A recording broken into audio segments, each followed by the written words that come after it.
Bom dia, gente. Que bom que você está aqui nessa manhã chuvosa, mas estamos aqui juntos para louvar ao nosso Deus, bendizer o santo nome do Senhor. Eu quero te convidar a ficar de pé, por favor, se você puder, que você possa trazer o seu coração para esse lugar agora, colocar diante do Senhor as suas inquietações, aquilo que preocupa o seu coração, a sua mente.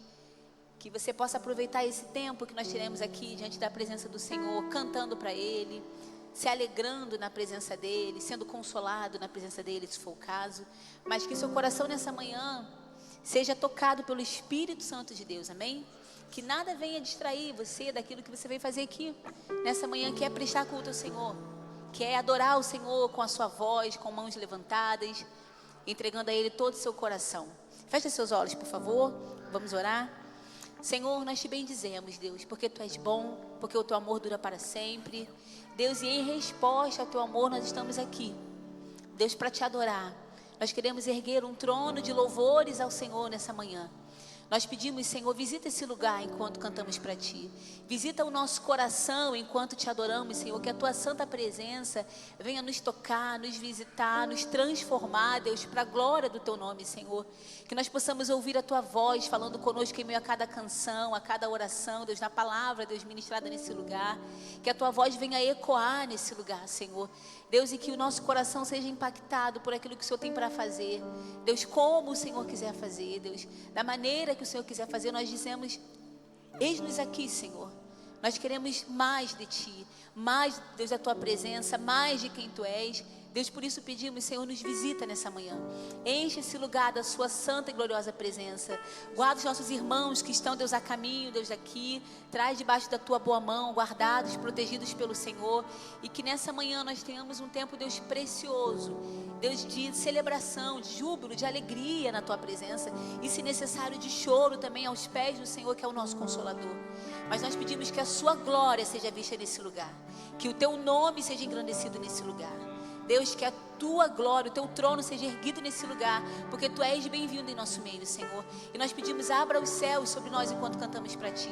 Mas que o Senhor seja visto, amado, exaltado, entronizado nesse lugar. Louvado seja o Teu nome, Jesus. Amém. Vamos celebrar o nosso Deus? Cantar ao Senhor com toda a alegria do seu coração, erguendo a Ele a sua voz, com as palmas, amém? Assim.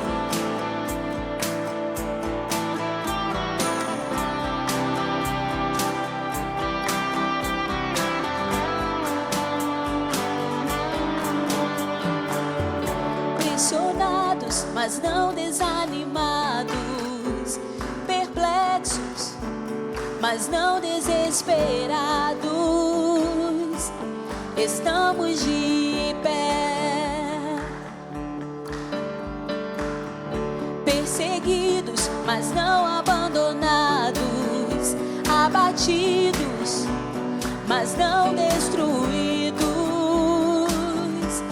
estamos de pé. Se você crê nisso, cante. Não caminhamos pelo que vemos, o que nos move é o que nós cremos. Nação santa, somos a igreja, vivemos por fé. Estamos de pé, perseguidos, perseguidos, mas não abandonados, abatidos, mas não destruídos. Estamos de pé, estamos de pé. Não caminhamos pelo que vemos, o que nos move é o que nós cremos. Nação santa, somos a igreja, vivemos por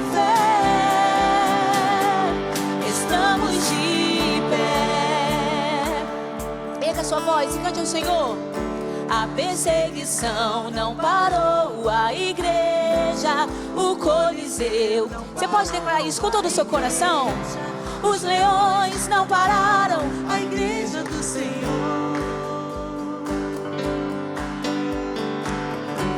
O inferno não pode prevalecer.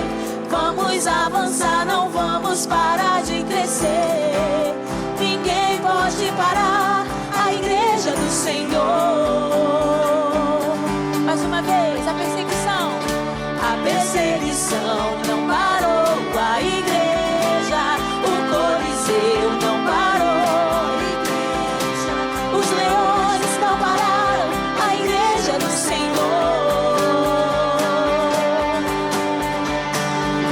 O inferno não pode prevalecer. Vamos avançar, não vamos parar de crescer. Ninguém pode parar a igreja do Senhor. Não caminhamos, declare isso com todo o seu coração. O que nos move é o que nós cremos. Nação Santa, somos a igreja, vivemos por fé, estamos de pé. As palmas assim. A perseguição não parou, a igreja, o Coliseu não parou, a igreja, os leões não pararam, a igreja do Senhor. O inferno não pode prevalecer. Vamos avançar, não vamos parar de crescer. Ninguém pode parar a igreja do Senhor. Só as vozes, com as palmas assim, a perseguição. A perseguição.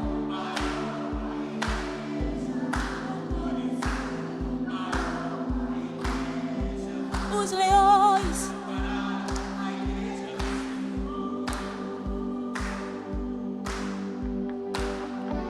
O inferno não pode prevalecer.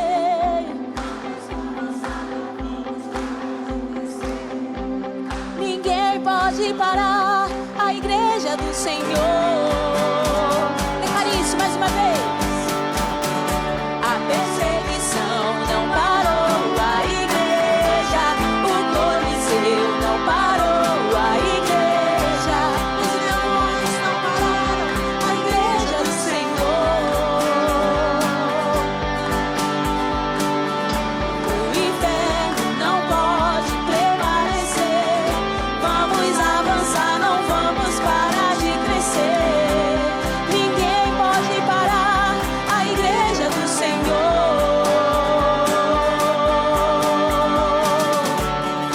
As palmas assim.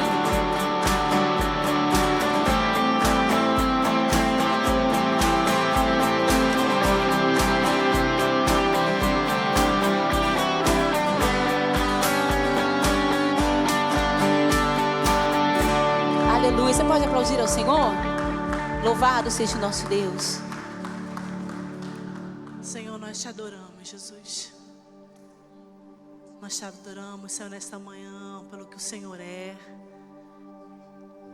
Nós te adoramos, Senhor, porque é tão bom, Senhor, servir a um Deus vivo, um Deus poderoso, um Deus que nos olha, um Deus que nos vê, que nos chama pelo nome, um Deus que escuta as nossas orações, as nossas petições, um Deus grandioso, glorioso, poderoso, um Deus digno de receber louvor, honra e glória. Nessa manhã, Senhor, o nosso coração te adora. Nessa manhã, Senhor, as nossas mãos se levantam para bendizer a esse Deus. E nós declaramos, Senhor, que nós te amamos. Nós declaramos também que o Senhor é o Deus da nossa vida. E confiamos em Ti. Declaramos que o nosso socorro é o Senhor.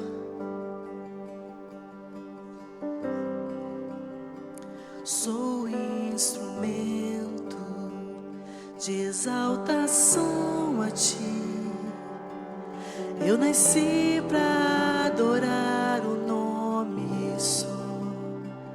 A natureza também Te louva, mas há um som de amor que só eu posso dar. Quem mais é digno? Quem mais é digno? Não há outro, só Jesus Cristo. Quem mais é digno? Quem mais é digno? Não há outro, só Jesus Cristo. Tu és infinito, Deus grandioso, mas escolhestes habitar meu coração, e nas minhas falhas mostras tua glória. A minha vida agora é pura gratidão. Quem mais é digno? Quem mais é digno? Não há outro, só Jesus Cristo. Quem mais é digno? Quem mais é digno? Não há outro, só Jesus Cristo. Quem mais é digno? Quem mais é digno? Não há outro, só Jesus Cristo. Quem mais é digno? Quem mais é digno? Não há outro, só Jesus Cristo. Somente ao Senhor toda adoração e todo louvor, ao Deus que é digno, a esse Deus cantamos. Veja o Cordeiro de Deus que era e é e há de vir, sobre o trono eterno está. Santo, Santo, sem pecado se entregou, nos mostrou o amor do Pai, Cristo que desceu do céu. Santo,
Senhor, com as minhas mãos levantadas, Jesus, eu declaro que o Senhor é digno, que não há outro, Senhor, que não há outro.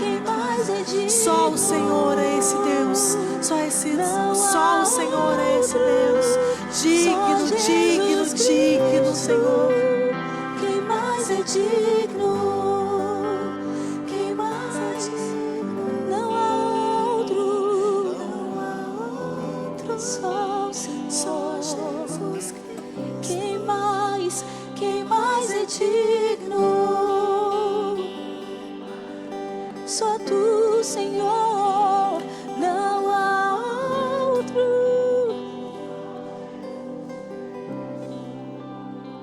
Oh, Senhor, não há outro além de ti, Jesus. Ah, Senhor, e nessa manhã nós queremos unir as nossas vozes com os seres celestiais para te adorar, Deus, para declarar a tua santidade, Senhor. E nós pedimos a realidade dos céus em nosso meio, Senhor. Ah, Deus, a tua presença em nosso meio, Deus. Oh, Deus, o teu reino em nosso meio, Senhor. Oh, Deus, tu és bem-vindo aqui em nosso coração. Toma direção. Deus, fogo consumidor, sem impedimentos, vem face a face, Senhor. Levanta suas mãos aos céus e peça isso ao Senhor. Sopra em nós, Espírito, te queremos, Deus.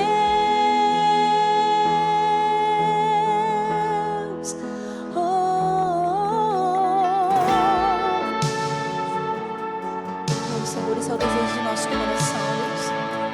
A tua presença, Senhor.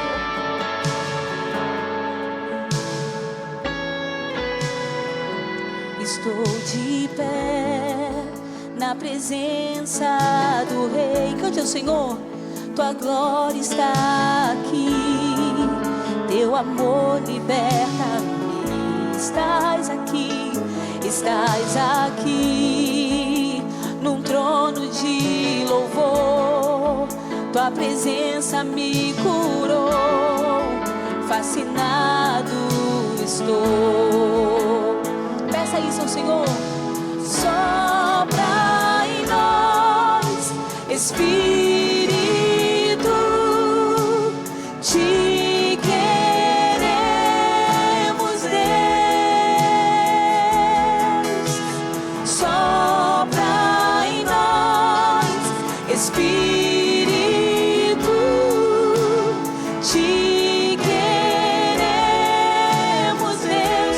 Sopra em nós, sopra em nós, Espírito. Nós clamamos, te queremos, Espírito de Deus. Sopra em nós, Espírito, te queremos, Deus.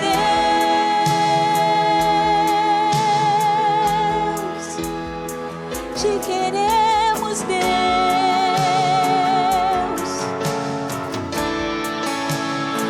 Mais da tua presença, mais do teu reino. Nós clamamos por mais de quem tu és, mais da realidade do céu. Levante suas mãos aos céus, vamos clamar ao Senhor. Que se abram os céus. Erga a sua voz. Faça dessa canção a sua oração ao Senhor nessa manhã. Estamos diante da presença dEle.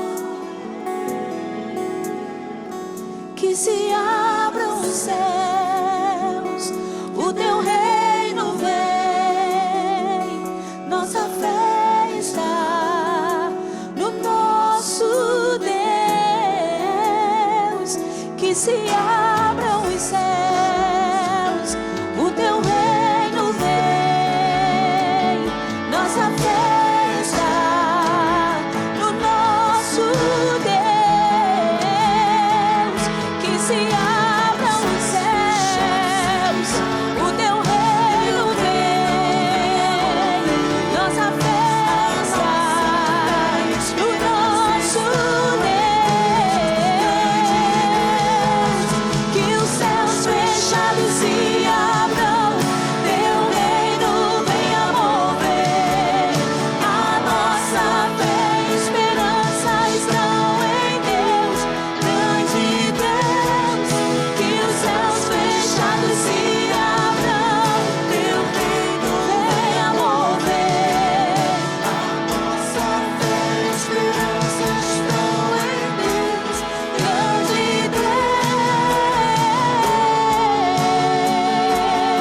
Ti, Senhor. Mais de Ti, Senhor. Que se abram os céus, que se abram os céus. Vem no nosso, oh, que se abram os céus. Oh Deus, vem, Senhor, batiza-nos, Senhor. Enche-nos de Ti, Senhor. Oh, que os céus fechados se abram.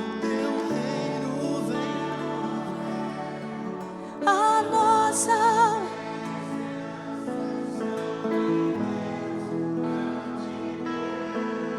que os céus fechados se abram. Vem, amor, vem.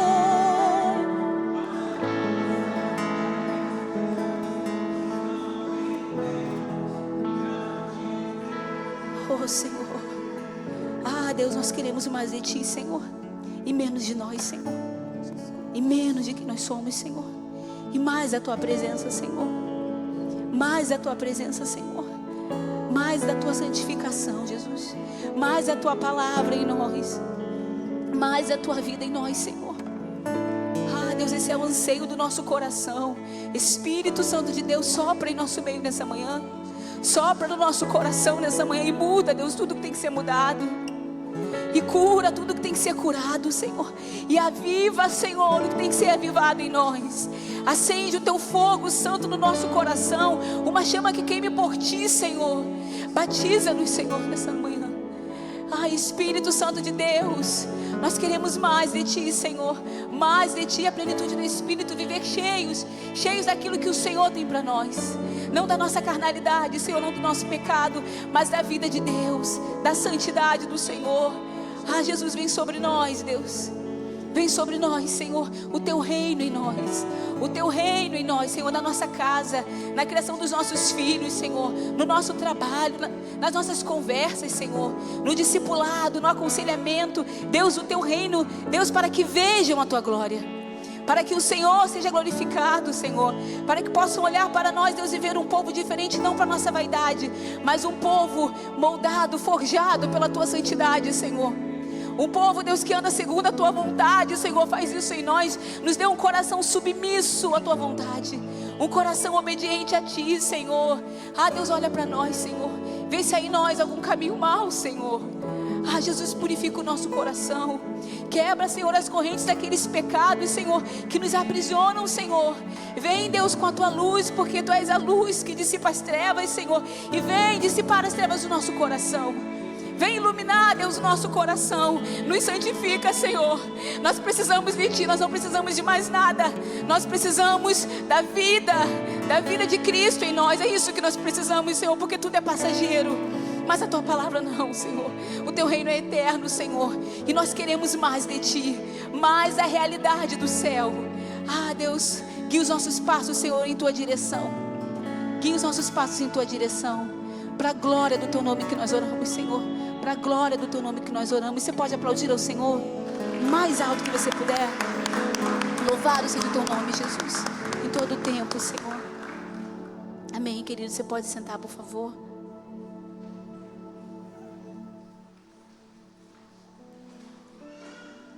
Irmãos e irmãs queridas, bom dia. Especialmente se eu não tive a oportunidade de cumprimentá-lo e cumprimentá-la no começo do nosso culto. Alegria estarmos juntos na presença desse Deus maravilhoso e digno de louvor. Antes de nós continuarmos o nosso culto, eu queria apenas lembrá-lo, reforçar um aviso importantíssimo a respeito do próximo sábado, especialmente aos casais. Eu queria muito a sua atenção. No próximo sábado, aqui na igreja, às 9 da manhã, nós vamos ter um encontro de casais muito especial. A gente programou ao longo desse ano alguns encontros com temas muito importantes para a nossa reflexão juntos. Então esse nosso encontro começa às 10 da manhã com um café da manhã. Você que já participou dos encontros de casais sabe, geralmente nós montamos uma mesa assim linda, muito farta, em que cada casal traz algo para cooperar e contribuir com essa mesa super gostosa de café da manhã. E a gente tem muita fartura, muita alegria e muita boa conversa nesse momento de comunhão do café da manhã. Então, o primeiro pedido que eu quero te fazer é, claro, que você se programe para participar, estar conosco. Eu tenho certeza que o tema tratado na palestra pelo casal Alan e Marília, especialistas em gestão financeira, cristãos, gente que ama Jesus e que vai trazer, assim, tenho certeza, muita direção, muita luz de Deus para a nossa caminhada conjugal. Além de uma palestra excelente, e eu quero que você participe, eu quero muito que você se programe para chegar cedo. Porque o tempo do café da manhã não é um tempo assim que a gente aguarda os atrasados chegarem. É um tempo para que você esteja aqui, para a gente ter esse momento de comunhão, de encontro, de conversa, de afinidade. Então, o nosso programa começa às 9 da manhã. E se você não estiver aqui na hora, a nossa mesa não vai estar tão bonita, ela não vai estar tão bem preparada, tão gostosa, e nem o nosso ambiente vai estar tão agradável, porque você e seu cônjuge ainda não estarão aqui. Então, coloca o despertador mais cedo. Não é todo sábado que a gente tem programação na igreja, quase nunca nós temos. Então, se programe para estar conosco, invista no seu casamento, invista intencionalmente no seu casamento. Eu tenho certeza que a vida financeira é sempre um desafio para todos nós. Lidemos com um tempo de fartura ou com alguma escassez. A gestão dos recursos é sempre um desafio, é sempre um tema sensível aos casais, e muitas vezes nós tratamos isso não com tanta sabedoria, não com tanto discernimento, e eu creio que vai ser uma manhã muito especial. Ao longo de 15 anos de ministério pastoral, eu tenho atendido muitos casais e vi, infelizmente, muitas crises conjugais terem o seu início ou terem o seu agravamento por causa de aspectos financeiros, por gastos impróprios, por segredos indevidos, por aquelas compras secretas que só se descobre alguns meses depois que foi feita, uma espécie de infidelidade financeira na vida conjugal. E a gente não percebe que muitas vezes não observar esses detalhes vão minando o casamento. Então, venha estar aqui, é um investimento importante. Convide casais amigos, da igreja ou não, cristãos ou não. É uma ótima oportunidade de você apresentar a sua igreja para essas pessoas também queridas, e vamos ter juntos uma manhã muito abençoada. Você vai ver ali nessa arte, já estava, tirou? A gente tem ali um QR Code, e através daquele QR Code você consegue ter acesso a um link de inscrição, onde você diz que vai estar presente e coloca ali aquilo que você se propõe a trazer para compor a nossa mesa de café da manhã. Não fique de fora, participe, vai ser um tempo muito bom, tá bom? Agora nós vamos adorar ao Senhor com as nossas ofertas, com os nossos dízimos, e você que veio preparado para isso, é o momento adequado.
pequeno.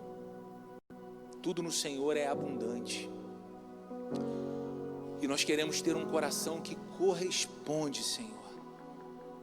Não um coração que barganha, não um coração que troca. A gente não quer te oferecer nada para receber mais. Até porque o princípio da tua palavra é que nós damos daquilo que temos recebido, não do que queremos receber. Então não é porque queremos mais portas abertas e mais bênçãos derramadas dos céus.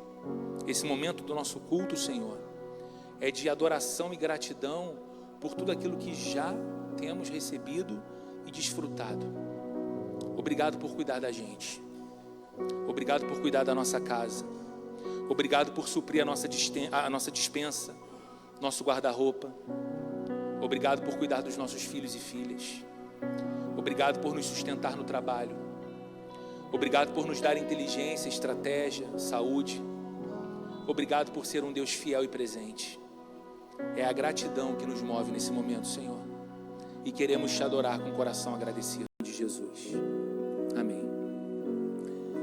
Se você deseja, pode solicitar aí mesmo no seu lugar o envelope, ele vai ser levado até você.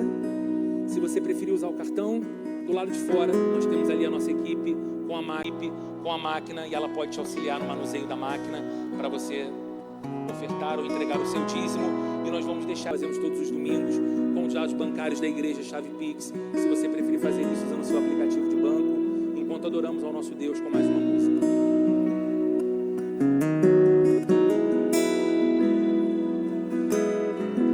Diante de ti estamos outra vez.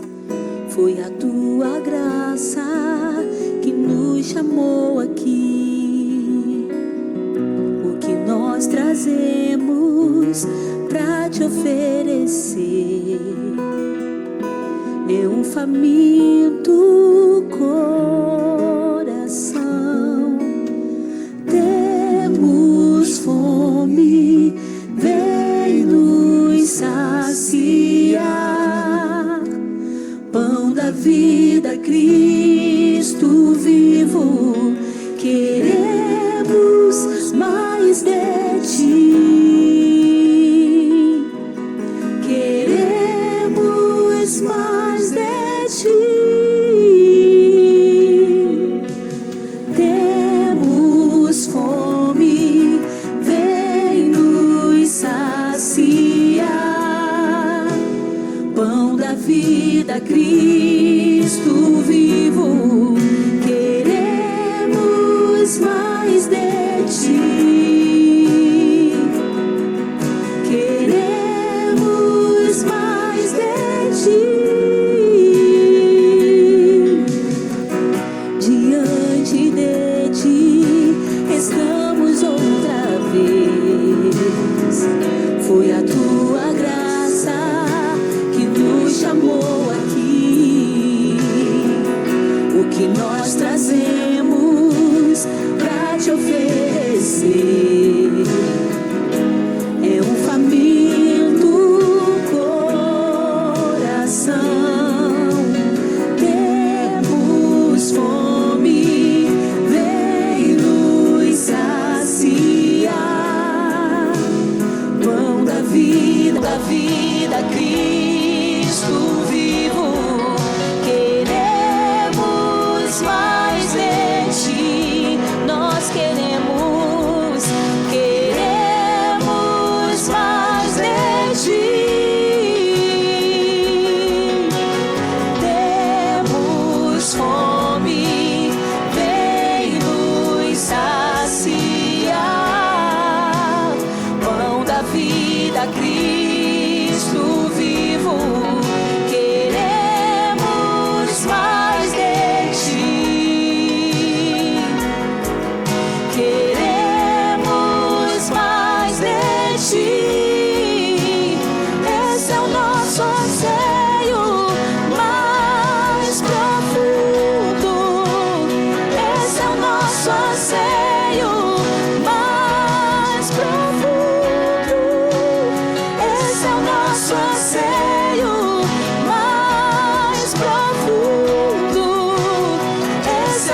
saciar.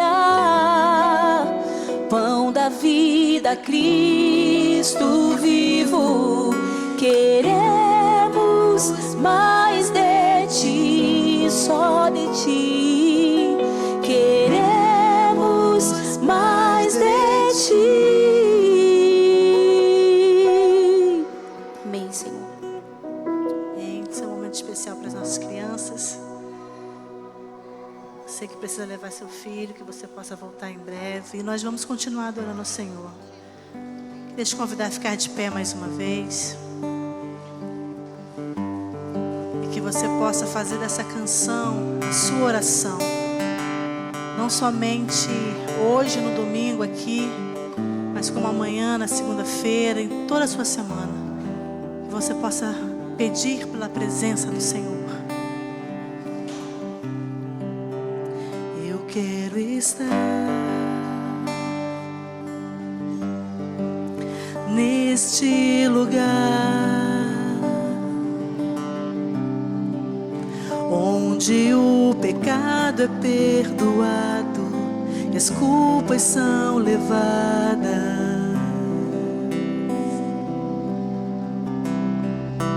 Eu quero estar neste lugar onde o amor não se esfrie e o fogo não se apague. Em tua presença, Senhor Jesus, em tua presença, Senhor Jesus, Santo Espírito, eu me rendo ao teu agir. Meu anseio é permanecer em teu amor, em tua presença, Senhor, em tua presença, em tua presença, Senhor, em tua presença.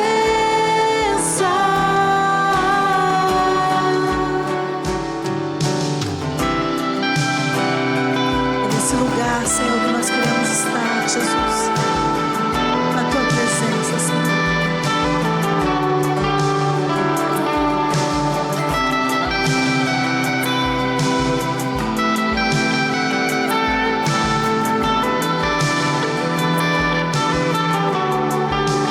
Eu quero estar neste lugar onde o poder não me corrompa, riquezas não me seguem.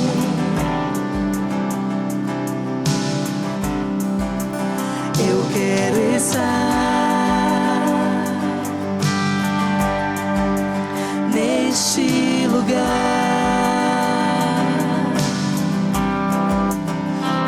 onde o mundo não me atraia, paixões não me seduzam. Em tua presença, Senhor Jesus,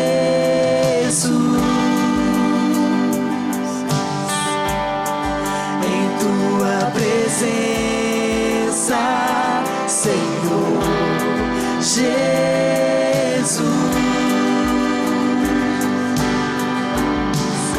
Santo Espírito, eu me rendo ao teu agir. Meu anseio é permanecer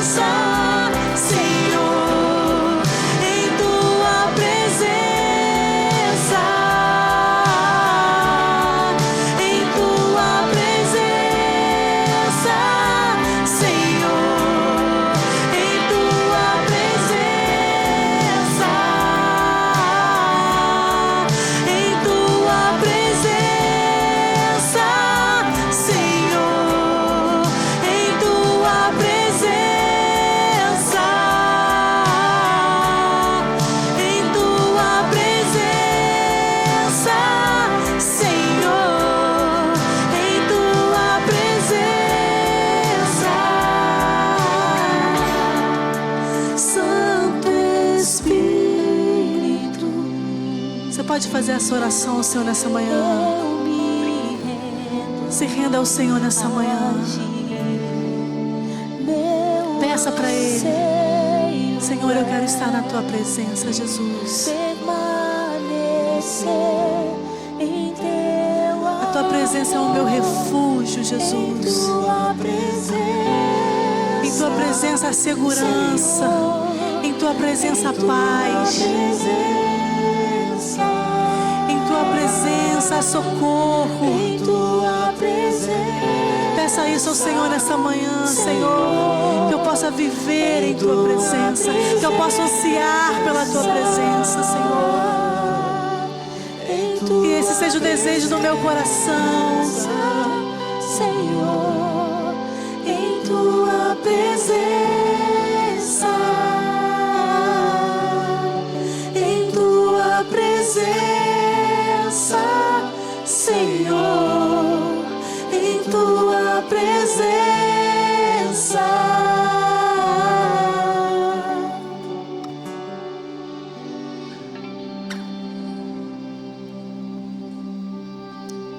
Vamos sentar. Eu quero convidar você a abrir a sua Bíblia comigo num dos trechos da Bíblia que eu sou apaixonado, que é a carta do apóstolo Paulo aos Filipenses. E nessa carta nós vamos ler o capítulo 2, do verso 1 até o verso 11.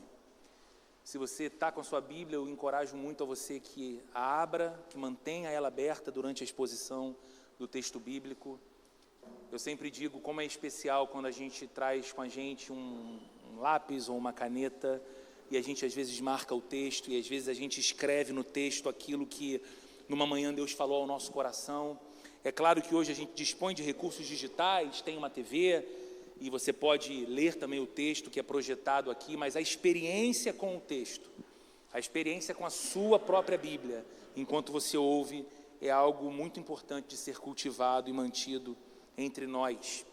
Filipenses, no capítulo 2, do verso 1 até o verso 11, diz assim a Bíblia: se por estarmos em Cristo nós temos alguma motivação, alguma exortação de amor, alguma comunhão no Espírito, alguma profunda afeição e compaixão, completem a minha alegria, tendo o mesmo modo de pensar, o mesmo amor, um só Espírito e uma só atitude.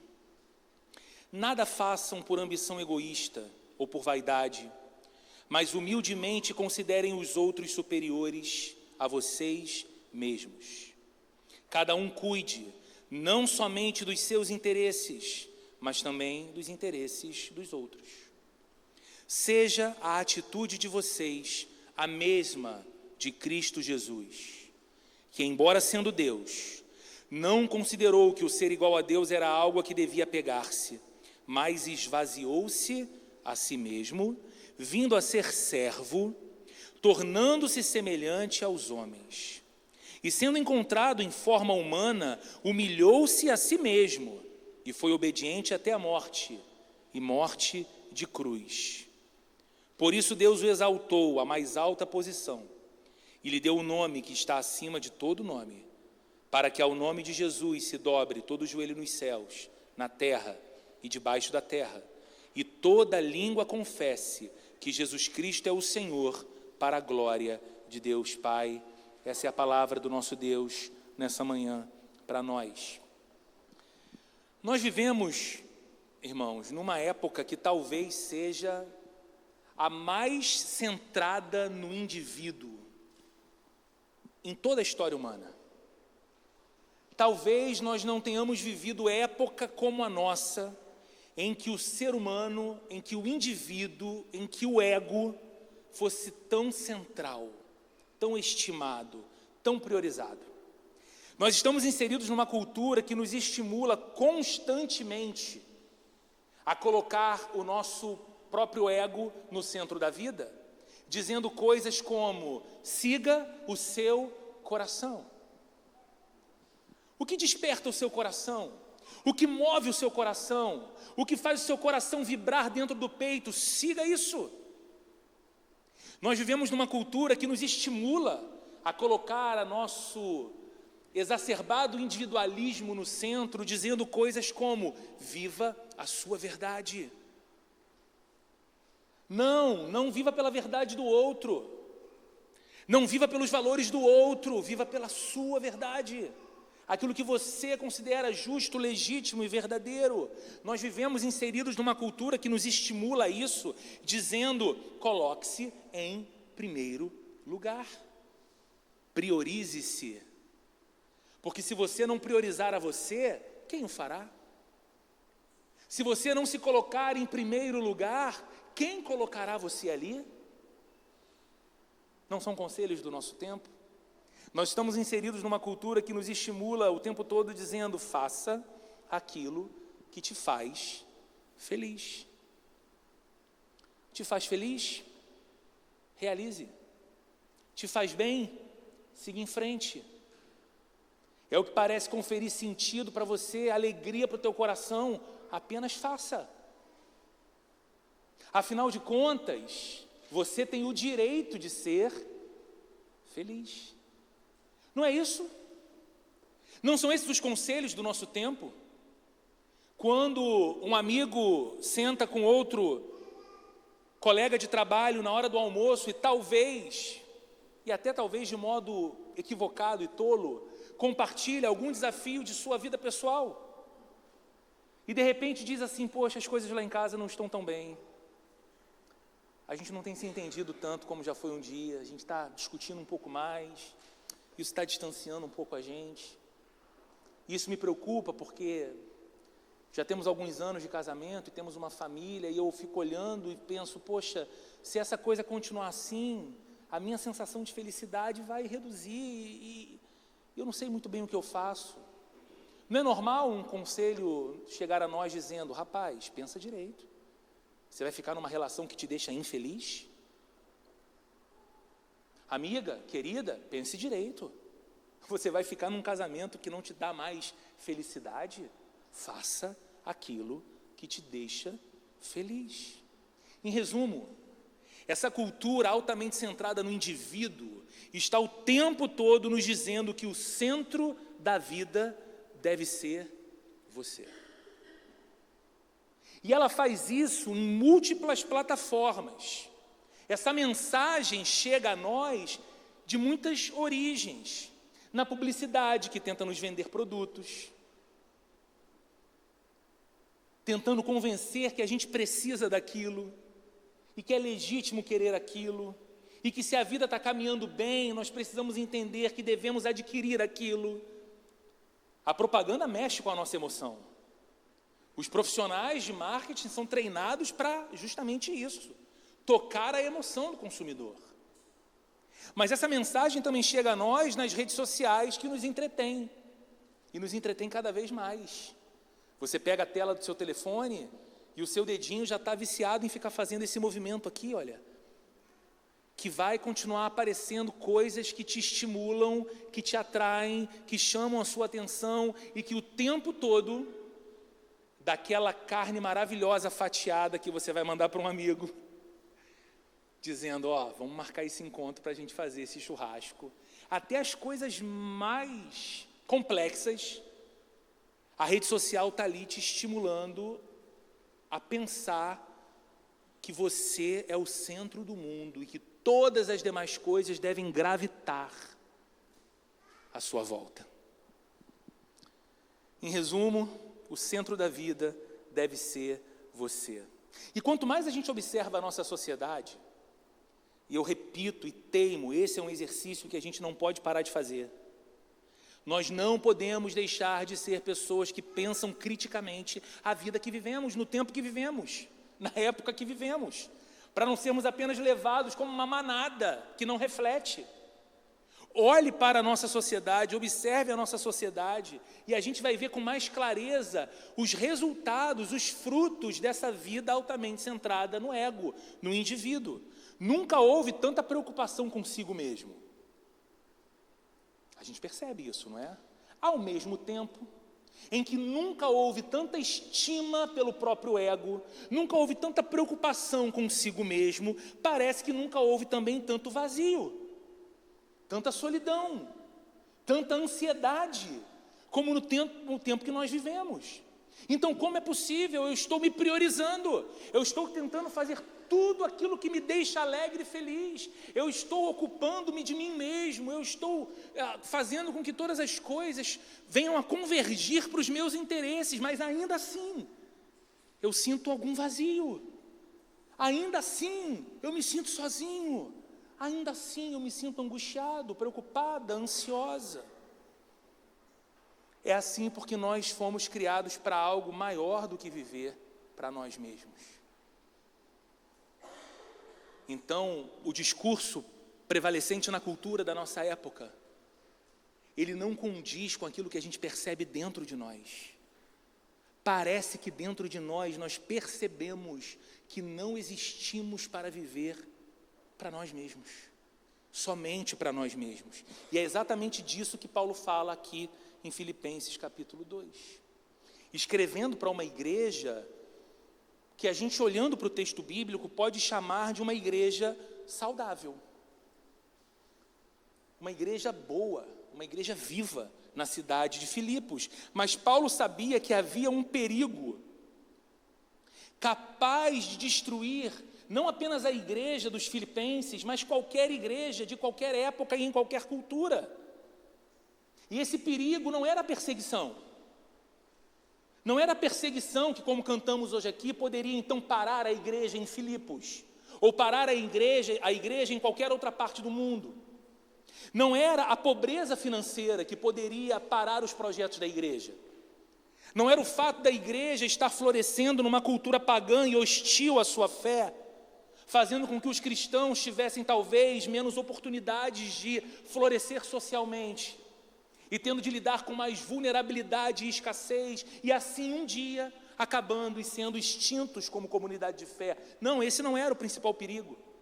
Aliás, o principal perigo que Paulo aponta aqui aos filipenses não era nem a oposição externa, aqueles que se levantavam contra a igreja. Mas acima de tudo, à luz do que estamos lendo aqui em Filipenses capítulo 2, o grande perigo capaz de destruir a comunidade cristã era o ego. O ego. Por isso ele apresenta o caminho aqui mais contracultural possível. Ele apresenta o caminho de Jesus. Ele apresenta o caminho de uma vida que é a imitação da vida que Jesus viveu. Por isso nós lemos ele dizendo: seja a atitude de vocês a mesma de Cristo Jesus. Filipenses é uma carta marcada pela alegria. A gente poderia inclusive dizer que o tema principal da carta é a alegria. É o seu grande tema. Mas curiosamente nessa carta Paulo escreve muito sobre unidade. Ele fala sobre a unidade da igreja diversas vezes. E por que ele faz isso? Porque o apóstolo sabe que toda a comunidade acaba sendo ameaçada e pode perder inclusive a sua legítima alegria por causa do orgulho. Toda a igreja é ameaçada e pode perder a sua alegria e a sua vida por causa da competição, por causa do egoísmo, por causa da corrida por autopromoção. E é por isso que antes de apontar para a atitude de Jesus, ele começa no verso 1, confrontando a realidade do coração humano. E isso nos leva à primeira verdade que esse texto nos ensina e vai ser projetado aqui na tela. À luz desse trecho, especialmente do verso 1 ao verso 4, nós vemos que o reino de Deus não floresce onde o ego governa. Nós fomos chamados por Cristo para viver a realidade do reino de Deus. A igreja de Jesus deve ser uma evidência de que o reino de Deus começou na vida de homens e mulheres que se encontraram com Cristo. Mas esse reino que nos é apresentado nas Escrituras não floresce onde o ego governa. Verso 1, se por estarmos em Cristo nós temos alguma motivação, alguma exortação de amor, alguma comunhão no Espírito, alguma profunda afeição e compaixão, completem a minha alegria tendo o mesmo modo de pensar, o mesmo amor, um só Espírito e uma só atitude. Nada façam por ambição egoísta ou por vaidade, mas humildemente considerem os outros superiores a vocês mesmos. Paulo está aqui fazendo um apelo à unidade da igreja, você percebe? Ele está dizendo, irmãos, se há uma profunda afeição entre nós por causa de Jesus, se nós nos estimamos, se nós nos interessamos uns pelos outros, se nós não lidamos uns com os outros apenas como números, mas como pessoas que importam, isso acontece entre nós por causa da realidade de Jesus na nossa vida, não é? É porque Jesus nos uniu numa comunidade de amor, não é? É porque a obra que Ele realizou na cruz foi suficiente para mim e suficiente para você, e nos transformou de dentro para fora. Então nós temos afeição por causa da obra de Cristo. E Ele diz, nós temos inclusive comunhão no Espírito. Nós temos exortação de amor. Sabe o que é exortação de amor? É encorajamento. É encorajamento uns aos outros, motivado pelo amor, pelo sincero amor. Ele diz, então, se tudo isso acontece entre nós, se tudo isso é uma realidade, tenham um mesmo pensamento, tenham um mesmo amor, tenham uma mesma atitude, e tudo isso é bonito, não é? Mas imediatamente em seguida, Paulo identifica o problema que vai rivalizar contra tudo isso. Paulo identifica um problema que está no teu coração e no meu coração, que vai se levantar contra essa unidade que Jesus nos chama a viver. Ele diz no verso 3, nada façam por ambição egoísta ou por vaidade. A palavra usada aqui por Paulo para ambição egoísta é o termo grego eritheia. Eritheia descreve pessoas movidas pela necessidade constante de se afirmar. Ele está dizendo, nada façam por eritheia. Nada façam movidos por um desejo de afirmar a própria vida de vocês. Não sejam pessoas que colocam o interesse próprio ou o status pessoal acima da unidade do grupo. E eu peço que você lembre disso, porque isso vai ter muito sentido na aplicação às nossas vidas. Nada façam por ambição egoísta, nada façam por eritheia, nem por vaidade. Essa palavra aqui, traduzida na nossa Bíblia como vaidade, é kenodoxia. Kenodoxia é uma palavra que junta dois termos do grego, kenos, que é vazio, e doxa, que é glória ou honra. Literalmente o sentido dessa palavra é glória vazia.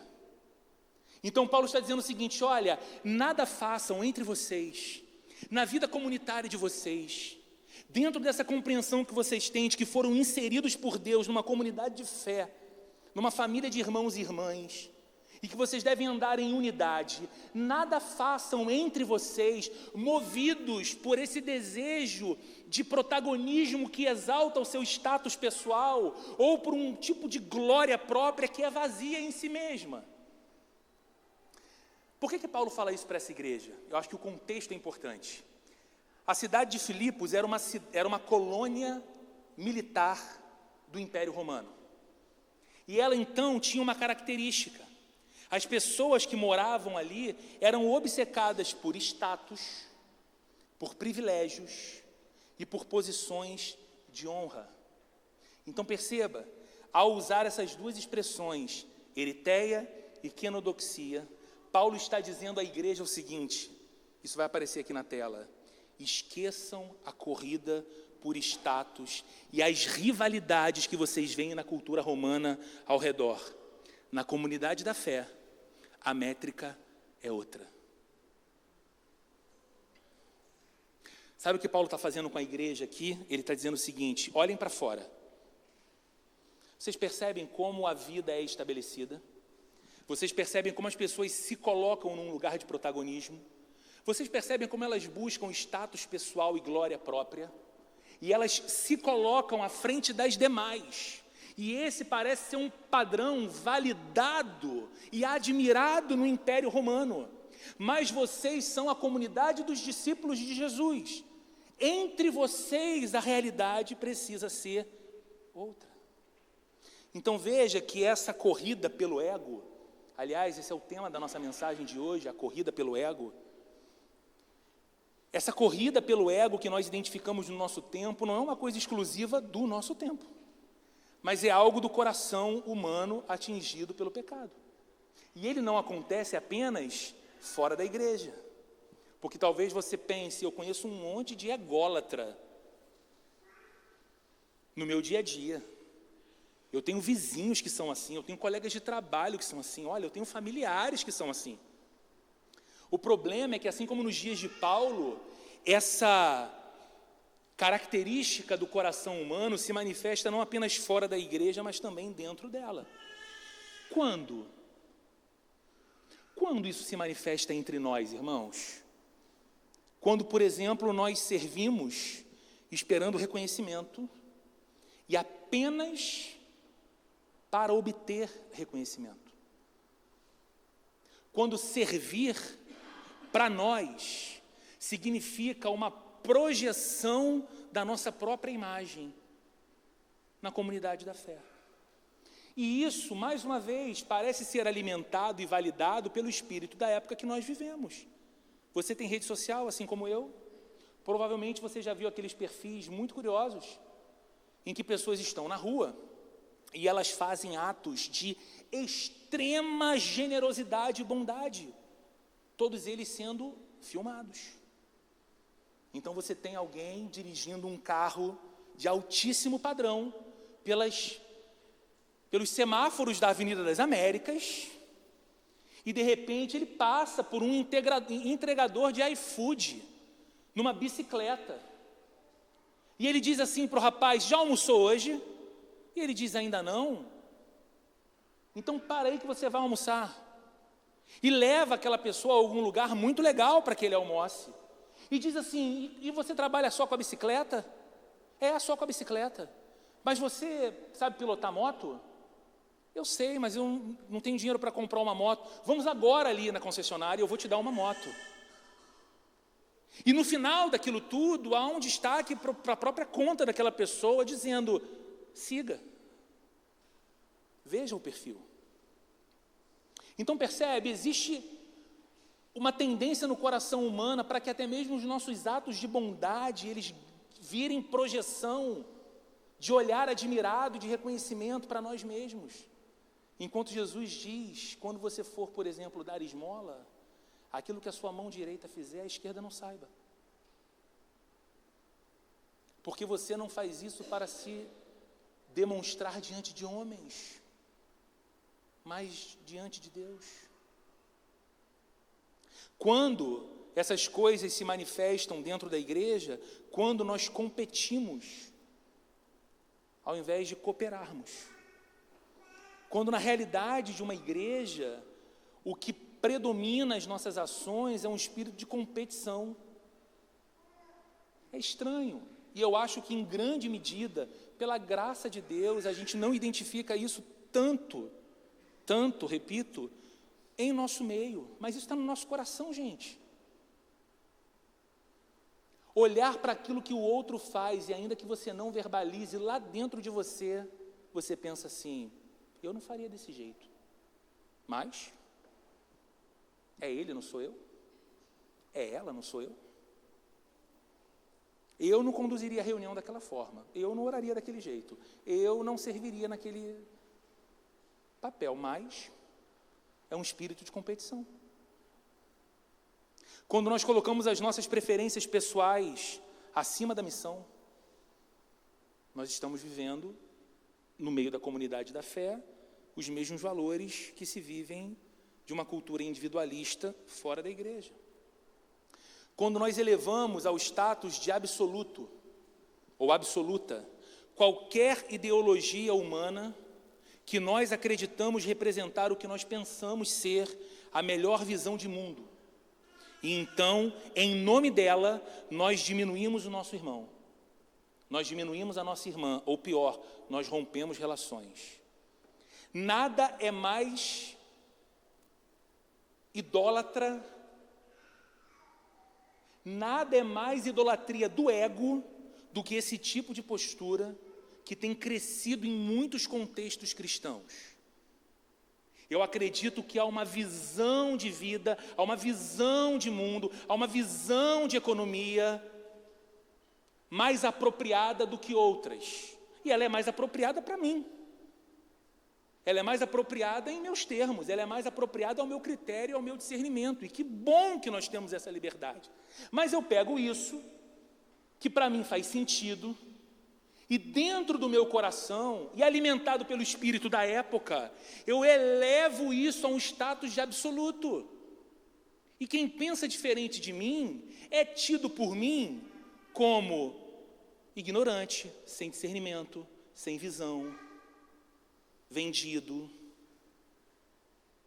E de novo, eu verbalizo? Não necessariamente, mas aqui dentro eu estou julgando. E aqui dentro eu estou rompendo com aquela pessoa. O ego transforma irmãos em concorrentes. E a gente vive numa cultura em que pensar diferente não é bem-vindo, não é? A gente se fecha em tribos. Só que Paulo está dizendo aqui na continuidade do verso 3, considerem os outros superiores a vocês mesmos. Não façam nada por ambição egoísta ou vaidade, antes, considerem os outros superiores a vocês. E veja, o que Paulo está dizendo aqui não é que nós devemos pensar menos de nós. Pensar menos de nós no sentido de esquecer o que nós somos, o que nos define, como pensamos. O que Paulo está dizendo aqui é pensar menos em nós, para poder pensar no outro. É ser menos individualistas e termos espaço para pensar e cuidar do outro. Só que Paulo sabe que simplesmente encorajar uma postura de humildade entre os cristãos na cidade de Filipos não resolveria o problema. Então, por causa disso, ele aponta para Cristo. Aqui sim, após revelar o problema do coração humano, que rivaliza dentro de nós, ele aponta para Jesus, e essa é a segunda verdade que o texto nos ensina e vai ser projetada aqui. Jesus redefine o que significa ser grande. Eu queria que você prestasse muita atenção nisso. Verso 5. Seja a atitude de vocês a mesma de Cristo Jesus, que embora sendo Deus, não considerou que o ser igual a Deus era algo a que devia apegar-se, mas esvaziou-se a si mesmo, vindo a ser servo, tornando-se semelhante aos homens, e sendo encontrado em forma humana, humilhou-se a si mesmo, foi obediente até a morte, e morte de cruz. Seja a atitude de vocês a mesma de Cristo Jesus. Aqui, para mim, nós temos uma das descrições mais impressionantes da pessoa de Cristo, em toda a Bíblia. Quem é Jesus? Aqui Paulo está falando da divindade eterna de Cristo. Paulo está apresentando Jesus e dizendo que Jesus possuía glória eterna. Paulo está apresentando Jesus dizendo que Jesus possuía honra sem igual. Uma glória tão grande, uma honra tão incomparável que ele precisou para vir ao nosso mundo de um movimento de esvaziar a si mesmo, abrir mão de sua glória. Paulo está descrevendo Jesus como aquele que era possuidor de majestade universal, o Rei. Aquele a respeito de quem o salmista, séculos e séculos antes, havia escrito: levantai, ó portas, as vossas cabeças, levantai-vos, ó portais eternos, para que entre o Rei da Glória. Quem é este Rei da Glória? O Senhor forte e poderoso. Ele é o Rei da Glória. E agora Paulo está descrevendo a respeito de Cristo e dizendo que este Jesus que veio ao mundo é esse majestoso Rei da Glória. Paulo está apresentando Jesus aqui sem constrangimento nenhum em sua divindade real. Ele é o próprio Deus. Embora sendo Deus, não considerou que o ser igual a Deus era algo a que devia apegar-se. Ou seja, ele não usou dessas coisas para alcançar privilégios ou benefícios próprios. Mas o que Jesus fez, o que Paulo diz, ele se esvaziou. Ele assumiu forma de servo. Jesus entrou na baixeza da nossa condição humana. Jesus veio pisar nesse chão marcado pelo pecado, que é o nosso mundo, e ele fez isso voluntariamente. Ele desceu voluntariamente. E ao estar aqui, ele continuou descendo. Ele continuou se humilhando. A humilhação de Jesus não começa na sexta-feira da sua prisão, quando ele é condenado pelos homens e depois vai ser pendurado numa cruz. A humilhação de Jesus começa em seu nascimento, porque o Verbo que a tudo deu vida se fez carne e habitou entre nós. O Criador da vida, do mundo e sustentador do universo, tomou forma humana, foi achado como um bebê frágil, sendo amamentado no seio de sua mãe. A humilhação de Cristo começa na encarnação. Ele continuou se humilhando e foi se humilhando até a cruz. Agora pense comigo, o mundo geralmente define grandeza por aquilo que alguém consegue acumular e exibir, não é? Se a gente não tivesse talvez aqui norteados por um sermão, mas se estivéssemos numa conversa informal, ao redor de uma mesa, comendo algo agradável juntos e livremente conversando, e começássemos então a perguntar uns aos outros assim, me dê exemplos de grandeza, fale para mim sobre pessoas grandes. Muito provavelmente alguns nomes viriam à nossa lista, não é? Bill Gates, Steve Jobs, algum bilionário, algum grande nome da política. Porque a gente pensa em grandeza nesses termos. O nosso mundo pensa em grandeza nesses termos. O que alguém conseguiu acumular? O que alguém consegue provar ser possuidor, exibir? Só que Jesus, com a sua vida, define a grandeza por aquilo que alguém está disposto a dar. É por isso que o Evangelho, como temos falado aqui, é tão contracultural. Porque os termos de Deus para definir grandeza não são os mesmos termos da sociedade do nosso tempo. A cultura nos diz, se engrandeça. Estufe o peito, mostre seu valor, apareça. Jesus nos diz, diminua.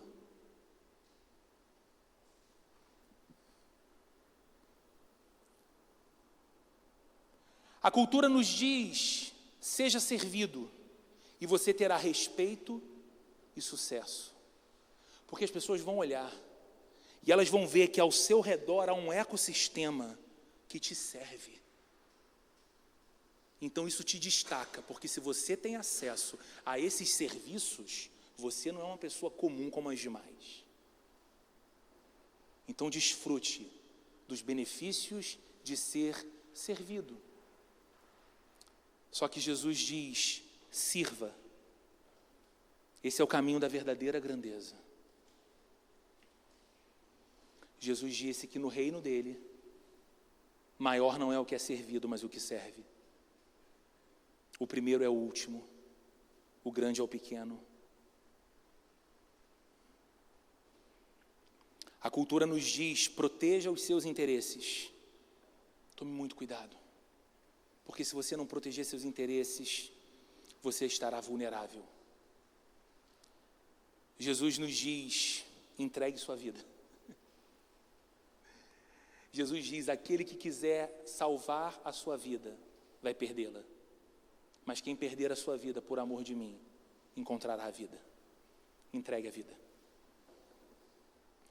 Irmãos, apenas um ego transformado pelo Evangelho pode almejar esse tipo de grandeza. Eu não estou dizendo que é fácil. E talvez me escutando, você se questione pessoalmente: eu não sei se eu desejo essa grandeza segundo Deus. Sabe qual é o problema? Não há outra grandeza possível.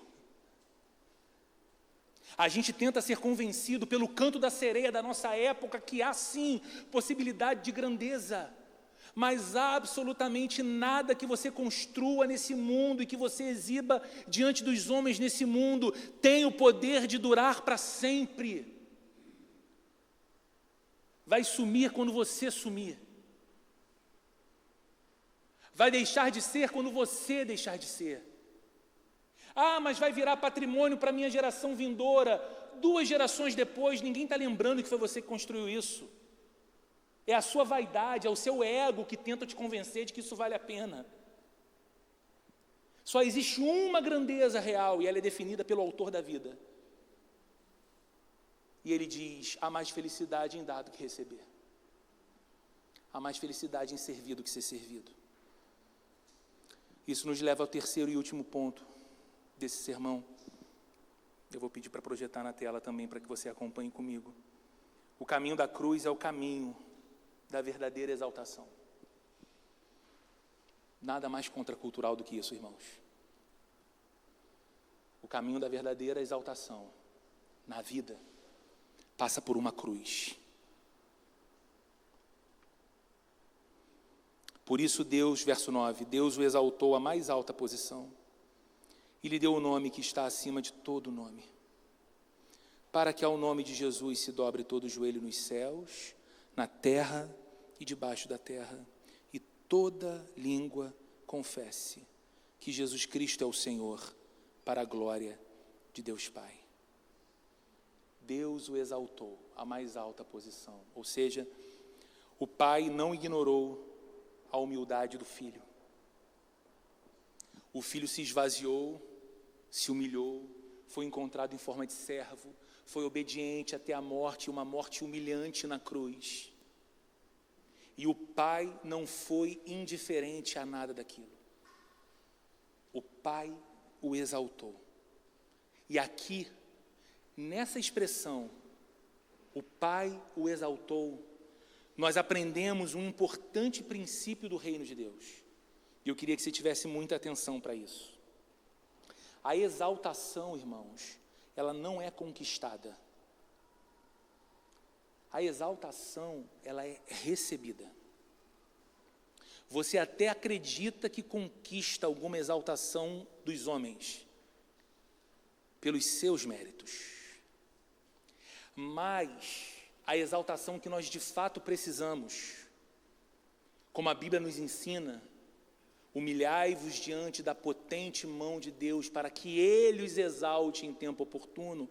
Essa exaltação, ela não é conquistada por nada que nós façamos. Ela é recebida graciosamente das mãos de Deus. O reino de Deus, portanto, opera de uma maneira oposta à lógica do mundo. O reino de Deus opera numa lógica inversamente oposta ao reino do mundo.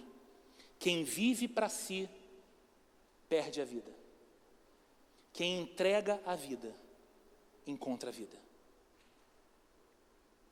Essa é a lógica do reino de Jesus de Nazaré. Se você consumir os seus dias vivendo para si, egoisticamente, colocando o seu ego no centro e fazendo com que tudo gravite ao seu redor, você vai viver de experiência em experiência a frustração de saber que ainda que tendo mais não é suficiente e não foi tudo. Isso vale para dinheiro, isso vale para viagens, isso vale para amizades, isso vale para toda espécie de tipo de prazer, seja à mesa, seja no quarto, não importa. Você vai viver a experiência que Salomão viveu e diz no livro de Eclesiastes: me dei a todos os prazeres que ao homem é possível desfrutar, e ainda vi que tudo era vaidade, como correr atrás do vento. Quem vive para si, perde a vida, mas quem entrega a vida, a encontra. E que entrega é essa que o Evangelho fala? Claro, é uma entrega a Deus. mas é uma entrega que, porque é feita a Deus, ela também é feita ao próximo. Ela é feita ao meu irmão. Ela é feita à minha irmã. E num mundo tão individualista e egorreferente, eu me importo com gente, porque gente importa para Deus. E gente se importa comigo, porque a minha vida importa para Deus. Por isso, irmãos, a igreja, quando ela é fiel ao Evangelho, inevitavelmente ela vai se tornar uma comunidade de contraste. A igreja fiel ao Evangelho, ela vai se tornar uma comunidade de contraste, que não consegue ser definida por nenhum modelo social, por nenhum modelo cultural, por nenhum modelo ideológico que não seja o Evangelho do Reino de Deus. A igreja nunca vai conseguir ser sequestrada por uma ideologia que tenha nascido da habilidade de homens. Nunca. Nunca. De novo, seja ela política, econômica, social, não importa. Toda expressão humana vai ter evidências da graça de Deus e do pecado. Ela vai ter virtudes e ela vai ter vícios. Algumas muito mais virtudes e menos vícios, outras muitos vícios e muitas virtudes, mas nenhuma pode ser elevada ao status de absoluto, dizendo isso aqui expressa o que o reino de Deus é. Só o Evangelho. Só o Evangelho. Afinal, num mundo que vive para si mesmo, nós somos chamados como igreja a servir. Servir.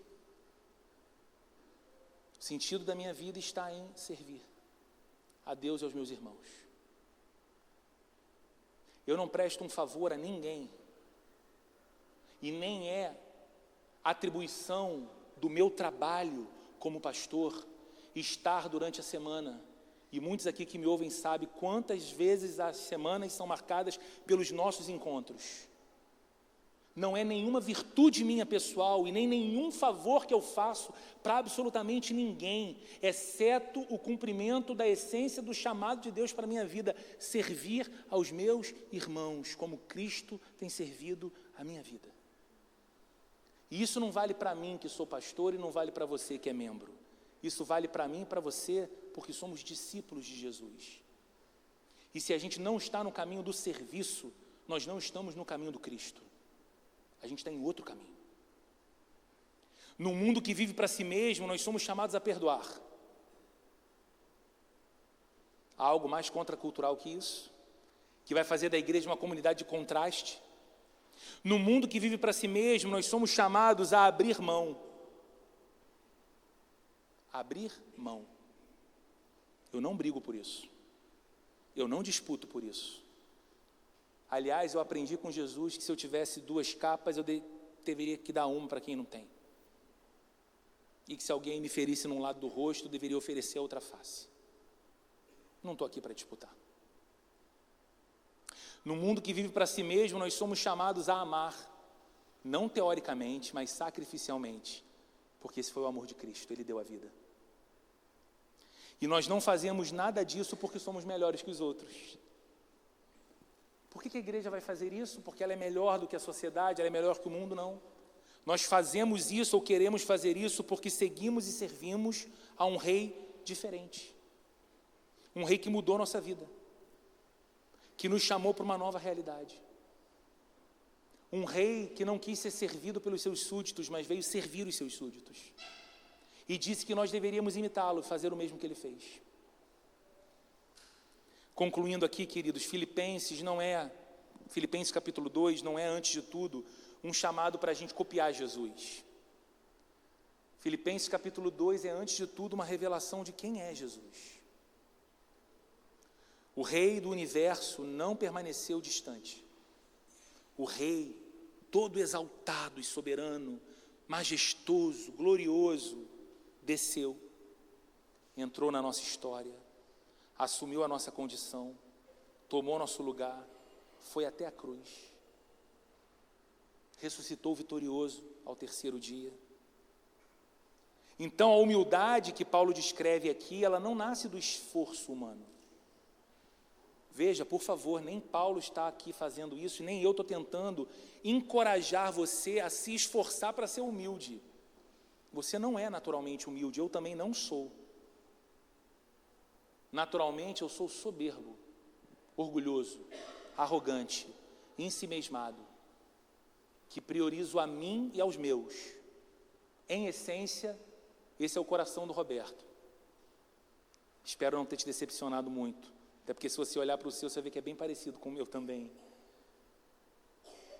A humildade que Paulo descreve aqui, ela não nasce então de esforço humano, ela nasce do nosso encontro com esse Cristo, que é Senhor e Salvador, e que disse: aprendam de mim que sou manso e humilde de coração. Na cruz nós vemos o oposto da lógica desse nosso mundo, porque o mundo está o tempo todo dizendo para mim e para você: salve-se, salve a você mesmo, salve seu dinheiro, salve seu tempo, salve sua reputação.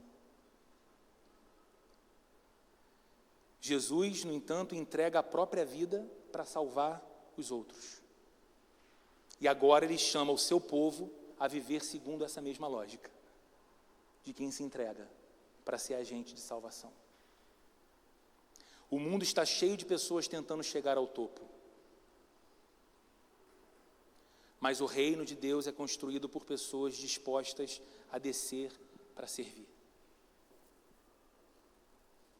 Sabe, às vezes a gente olha para aquele texto, eu vou encerrar mesmo, isso não está nem anotado. Às vezes a gente olha para aquele texto, Jesus contando aquela história e dizendo na conclusão dela, né, de que vale ao homem ganhar o mundo inteiro e perder a sua alma. E a gente pensa assim, cara, esse texto é ótimo para eu conversar com aquele diretor da minha empresa, aquele sujeito que só trabalha, pensa em dinheiro. Em algum momento, se Deus me der 5 minutos num cafezinho, eu vou falar com ele: rapaz, sabia que Jesus disse um dia de que adianta o homem ganhar o mundo inteiro e perder sua alma? E a gente pensa que essa é uma mensagem de Jesus para quem está do lado de fora. Só que, cara, essa mensagem é muito para a gente, porque eu e você estamos nesse negócio de ganhar o mundo. Eu, como pastor, estou nesse negócio de ganhar o mundo. Ide, portanto, ao redor do mundo, pregue o evangelho e faça discípulos de todas as nações. Conquistar o mundo. Você está querendo fazer o melhor que pode pelos seus filhos para que eles conquistem o mundo? Não é verdade? E nessa história, a gente pode, muitas vezes, inclusive em nome de Deus, querendo conquistar o mundo, perder a alma. Porque o nosso erro é lutar para querer chegar a um topo. O meu erro pode ser lutar para achar que eu sou o único ou uma das poucas vozes fiéis ao Evangelho que Deus quer usar para transformar pessoas para a glória de Deus. Isso se torna então não um projeto de reino, mas um projeto pessoal. E trabalhando para Jesus, eu me perco de Jesus e perco a alma. Então, o mundo está cheio de pessoas tentando chegar ao topo, mas o reino de Deus é construído por pessoas dispostas a descer para servir. De qual reino você realmente faz parte?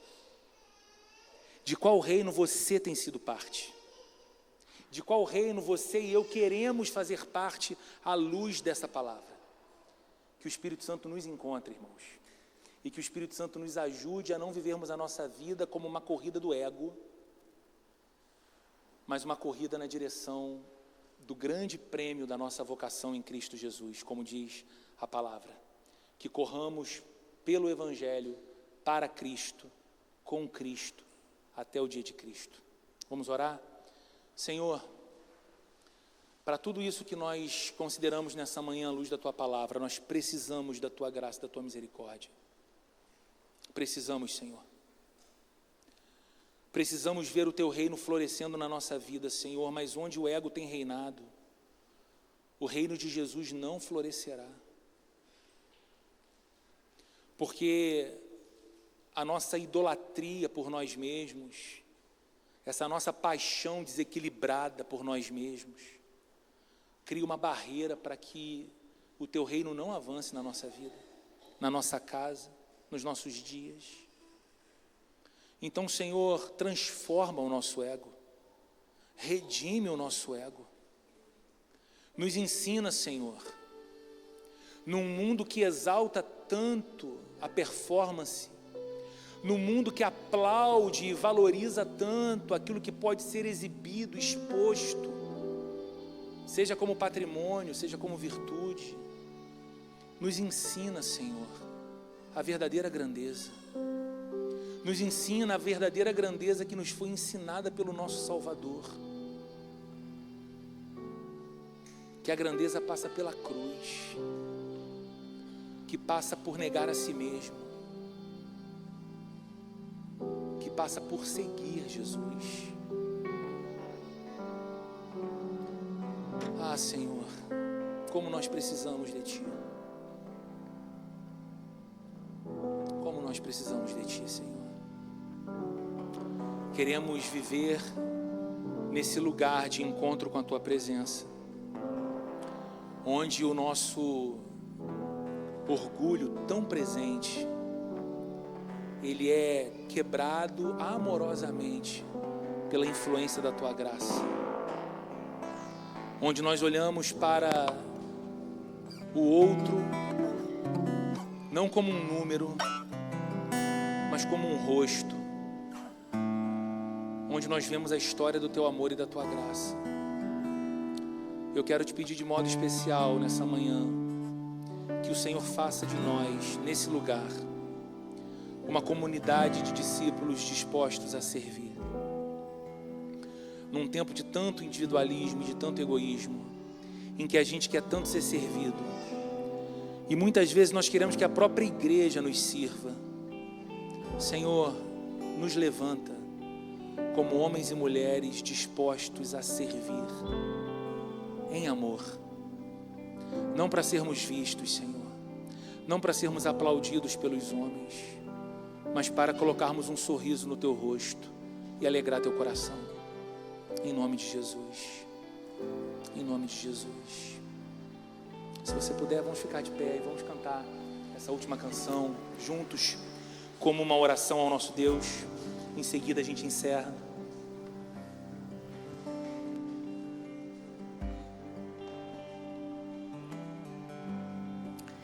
Eu quero estar neste lugar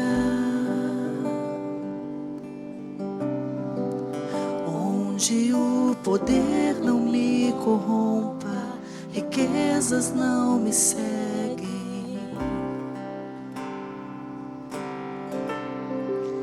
Eu quero estar neste lugar onde o mundo não me atraia, paixões não me seduzam. Em Tua presença, Senhor Jesus, em Tua presença, Senhor Jesus.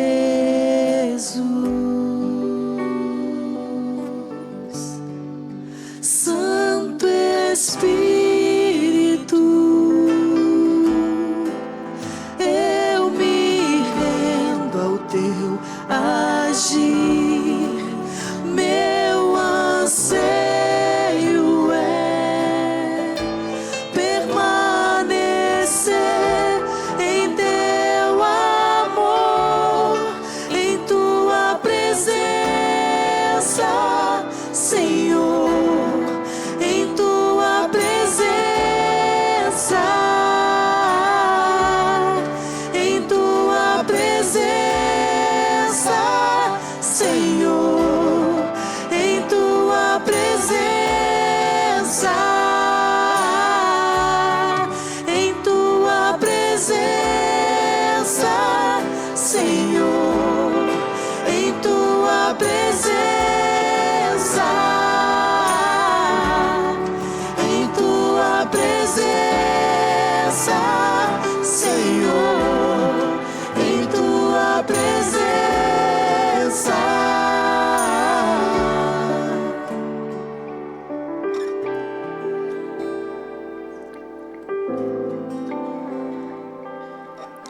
o amor de Deus, o nosso Pai, a graça de nosso Senhor e nosso Salvador Jesus Cristo, e que a comunhão, a consolação e a presença, a santa presença do Espírito esteja sobre a sua vida, sobre a sua casa, sobre os seus dias nessa próxima semana e por todos os dias te acompanhando até o dia do seu encontro com Cristo. E que o Senhor molde a sua vida e o seu coração, fazendo de você uma expressão visível do reino de Deus no meio dos homens, em nome de Jesus, amém. Que Deus abençoe você e a sua semana. Nós estaremos juntos aqui no sábado aos casais, não deixe de participar. Domingo nosso culto, que Deus te abençoe e vamos todos em paz.